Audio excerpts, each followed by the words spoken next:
संविधान सभा निर्मितीविषयी सगळ्या तारखा पाठ करायची गरज नाही। आता पहा, या मी महत्त्वाच्या तारखा पाठ सांगतो तुम्हाला, तेवढ्याच करा, बाकी काही करायची गरज नाही। 1946 मधल्या 3 तारखा आहेत। 9 डिसेंबरला काय झालंय, पहिली बैठक झालेली आहे।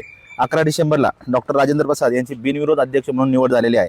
13 डिसेंबरला पंडित नेहरू यांनी उद्दिष्टाचा ठराव सादर केलेला आपल्याला पाहतात। तिन्ही तारखा महत्त्वाच्या आहेत।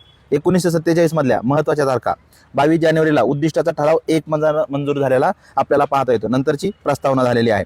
नंतर 22 जुलैला राष्ट्रध्वजाचा स्वीकृत केलेला आपल्याला पाहता येते स्वातंत्र्याच्या पूर्वी। 29 ऑगस्टला खूप जास्त महत्त्वाचं मसुदा समिती, अध्यक्ष डॉक्टर बाबासाहेब आंबेडकर।